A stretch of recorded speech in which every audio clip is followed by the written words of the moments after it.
السلام علیکم ورحمۃ اللہ وبرکاتہ۔ ربی اشرح لی صدری ویسر لی امری واحلل عقدۃ من لسانی یفقہوا قولی، اما بعد، اعوذ باللہ من الشیطان الرجیم، بسم اللہ الرحمن الرحیم۔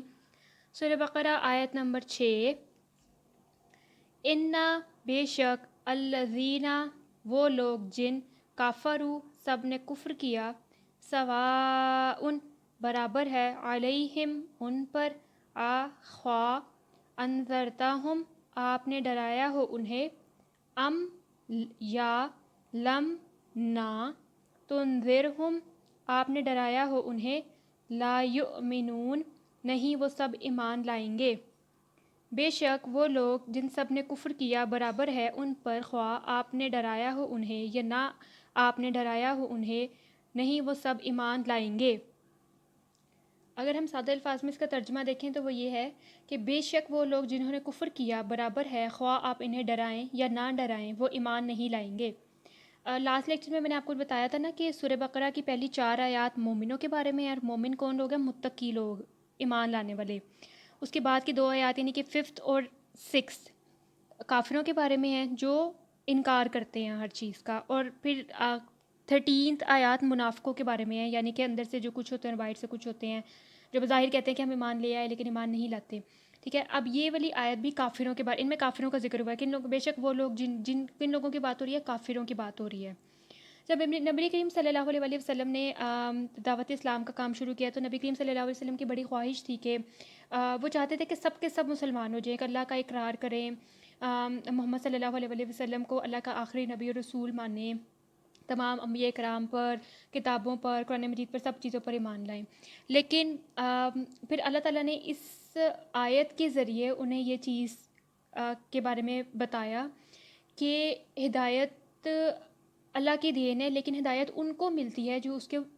متلاشی ہوتے ہیں، جو چاہتے ہیں کہ ان کو ہدایت ملے۔ اگرچہ کہ آپ کہہ لیں کہ تقریباً پورا جزیرہ عرب نے اسلام قبول کر لیا تھا نبی کریم صلی اللہ علیہ وسلم کی دعوت پر، ایک اللہ کا اقرار کیا اور ایمان لے آئے، لیکن وہ چند لوگ تھے، چیتا چیتا لوگ آپ کہہ لیں، جیسے ابو جہل، ابو لہب، دا گریٹسٹ ایگزامپلز جو ہمارے پاس ہیں، وہ ایمان نہیں لے کر آئے تھے۔ تو اب نبی کریم صلی اللہ علیہ وسلم کی یہ خواہش تھی کہ سبھی ایمان لیں، تو تب اللہ تعالیٰ نے اس آیت کے ذریعے اس چیز کے بارے میں بتایا کہ ایمان کی دولت صرف انہیں کو ملتی ہے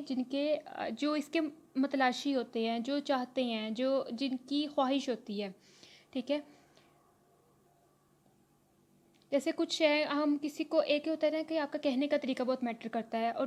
یہ بہت ضروری ہے کہ آپ لوگوں کو دین کی طرف دعوت دیں۔ جو اس سے بھٹکے ہوئے کے علاوہ جنہوں نے قبول کر بھی لیا لیکن وہ ابھی بھی بہت ساری چیزوں میں پیچھے ہیں، یا بہت جو اللہ پاک نے حکم دیا ان کی خلاف ورزی کریں، نافرمانی کریں، ہم یہ کہہ لیں،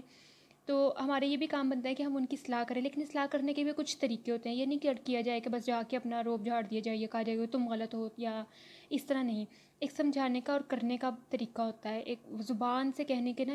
ایک انداز ہوتا ہے جس کے ذریعے سے آپ نرمی سے، کیونکہ ہمارا دین سخت نہیں ہے، اور ہمارا دین سختی کا حکم نہیں دیتا کہ ہم کسی پہ سختی کریں یا جبر کریں یا کسی کو اپنے دین کو تھوپ پہ، نہیں۔ آرام سے، احسن اور خوبصورت طریقے سے اپنی بات کو سمجھایا جائے، اور جو اسلام قبول نہیں جنہوں نے کیا ہوا ان کو اس طرح سے قائل کیا جائے، اس طرح احادیث کے ذریعے اور خوبصورت باتوں کے ذریعے ان کو قائل کرنے کی کوشش کی جائے تاکہ وہ بھی اس خوبصورت دین کو اپنا لیں۔ تو ہدایت باقی اللہ پاک کی دین ہے، ہمیں اس کی، اگر کوئی ہدایت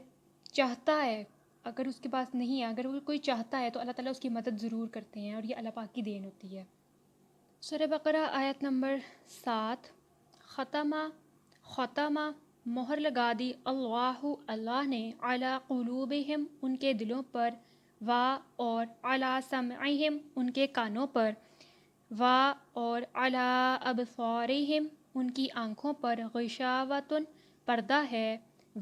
اور لہم ان کے لیے، عذاب عظیم عذاب ہے بہت بڑا۔ اللہ نے ان کے دلوں پر مہر لگا دی، اور ان کے کانوں پر بھی، اور ان کی آنکھوں پر پردہ ہے، اور ان کے لیے بہت بڑا عذاب ہے۔ یعنی کہ کافروں کے بارے میں بات ہو رہی ہے کہ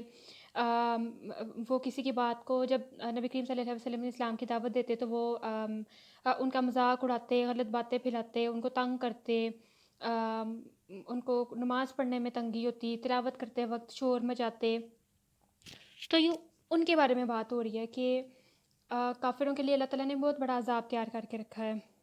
وہ کچھ سمجھتے نہیں ہیں وہ کسی بھی چیز کو، ان کو جتنا بھی دلیل کے ساتھ بات کو سمجھا لیا جائے، کیونکہ ان کو ہدایت نہیں ملی نا، کیونکہ وہ ہدایت چاہتے ہی نہیں. وہ اپنی اس میں لگے ہیں کہ نہیں جو ہم کہتے ہیں وہ ٹھیک ہے، جو ہمیں دعوت دی جاتی ہے چیز چیز کی وہ اللہ معاف کرے وہ غلط ہے. تو ان کے بارے میں یہ بات ہے کہ ان کے دلوں پر مہر ہے کہ ان کے دل اس چیز کا ساتھ خیال نہیں کرتے، ان کے دل میں ہدایت کی طلب پیدا نہیں ہوتی، وہ ہدایت کی کوئی بات سننے کو تیار نہیں ہوتے، نیکی کے کوئی کام، نیکی کی چیزیں، اور جس طرح یہ قرآن مجید اور تمام احادیث اور ان سب چیزوں کی طرف سے اپنا دل ان کا بند ہے، ان کے دلوں پر ان چیزوں کا کوئی اثر بھی نہیں ہوتا. کیوں؟ کیونکہ وہ چاہتے نہیں، تو اللہ نے بھی ان کے دلوں پر مہر لگا دی ہے اور ان کو چاہ کے بھی اب ہدایت نہیں ملتی، کیونکہ چاہنے کی بات نہیں ہے، کیونکہ وہ چاہتے ہوتے تو اللہ تعالیٰ ان کو ہدایت ضرور دیتا. کیونکہ اللہ پاک اپنے بندوں پر سے 70 ماہ سے زیادہ پیار کرتے ہیں، ان پر رحم کرتے ہیں، ان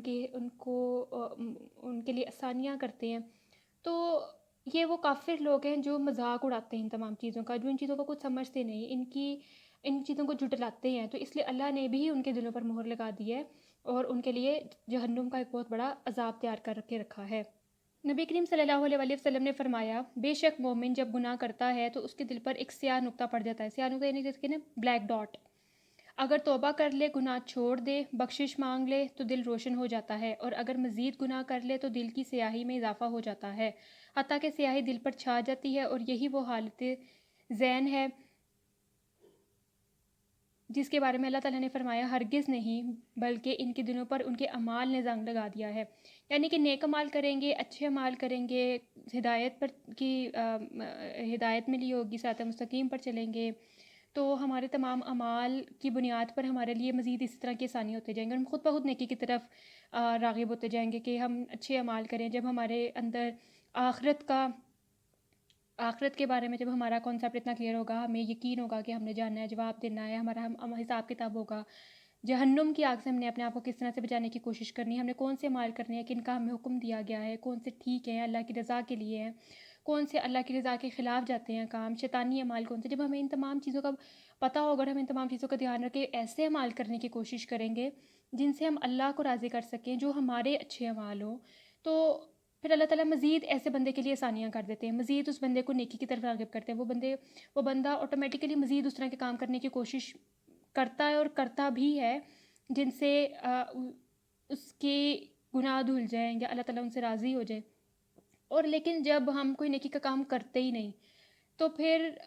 ہم آٹومیٹیکلی شیطان ہمیں اس طرح سے ٹریپ کر لیتا ہے کہ ہم اس کے شکنجے میں اس طرح سے آ جاتے ہیں کہ ہم نیکی کی طرف آتے ہی نہیں ہیں. ہم گناہوں کی دلدل میں انسان پھر اس طرح دھنستا چل جاتا ہے، اور پھر اللہ تعالیٰ بھی ایسے بندوں کی رسی بھی دراز کر دیتے ہیں اور ایسے بندوں کو ان کے حال پہ چھوڑ دیتے ہیں کہ جو چاہتے ہی نہیں کہ وہ اچھے اعمال کریں، جو خود اپنے آپ کو اس طرف دھکیلتے ہیں کہ وہ کسی عذاب کا مزہ چکیں. تو پھر اللہ تعالیٰ بھی ایسے لوگوں کو کے حال پہ رحم نہیں کرتا، ان کو ان کے حال پہ چھوڑ دیا جاتا ہے کہ ٹھیک ہے، انہوں نے شیطان کے جتنے زیادہ قابو میں آنا ہے، شیطان کے بتائے ہوئے جس طرح کے اعمال پہ عمل کرنے، شیطانی کاموں کی طرف جانا ہے، تو پھر یہ ان کی مرضی ہے. ان کے اعمال کا حساب بھی پھر ایسے ہی ہو جاتا ہے اور ان کے تمام کام بھی پھر کہہ لیں ویسے ہوتے ہیں. جیسے نماز کے بارے میں یہی ہے کہ نماز نا انسان صرف اپنے لیے پڑھتا ہے، ٹھیک ہے، اللہ تعالیٰ کو ہماری ان نمازوں کی، ان ٹکروں کی ضرورت نہیں ہوتی ہے. انسان کو چاہیے کہ نماز اس طرح سے ادا کرے کہ اس کا رب اس سے راضی ہو جائے. نماز تو اللہ سے ہم کلام ہونے کا ایک بہترین ذریعہ ہے مسلمانوں کے پاس. تو اب جیسے موسٹلی ہمیں عادت ہی نہیں ہوتی کہ 5 وقت کی پابندی سے نماز پڑھنے کی، اسپیشلی ایک تو فجر کے ٹائم ہم ایسے گھوڑے بیچ کے سو رہے ہوتے ہیں جیسے پتہ نہیں سارے رات جاگتے رہیں گے، فجر کے ٹائم سو جائیں گے. عشاء کے ٹائم سستی اتنی بڑی ہوتی ہے، ظہر کے ٹائم کاموں میں کھبے ہوتے ہیں، عصر کے ٹائم اپنا کوئی ایکٹیویٹی ہوتی ہے، مغرب اب زیادہ سے زیادہ ہوا کوئی 1 یا 2 نماز پڑھ لی، یا کبھی ہوتا ہے کہ اچھا چلو کل سے ساری نمازیں پڑھ لیں گے. ہمیں تو اگلے لمحے کا نہیں پتہ کہ ہم اگلے لمحے ہیں یا نہیں. اور بہتر ہے کہ جس ٹائم آپ ایک نماز سے کوشش کریں، آپ اس ٹائم پہ یہ سوچیں کہ ٹھیک ہے آج میں یہ پڑھتی ہوں، کل سے انشاءاللہ میں پوری پڑھنا شروع کروں گی. بندہ جب نیت کرے اور ارادہ کرے تو پھر اللہ تعالیٰ اس کے لیے آسانیاں ضرور پیدا کرتا ہے. لہٰذا ہمیں تمام ایسے ہی اعمال کرنے کی کوشش کرنی چاہیے جن کا اللہ تعالیٰ نے ہمیں حکم دیا ہے اور جن سے جو ہمارے اپنی بہتری اور ہمارے فائدے کے لیے ہیں، جو ہمیں آخرت میں بچا لیں گے، جو ہمیں جنت میں لے جانے کا باعث بنیں گے. ربنا تقبل منا انک انت السمیع العلیم برحمتک یا ارحم الراحمین. سبحان ربک رب العزة عما یصفون وسلام علی المرسلین والحمد للہ رب العالمین.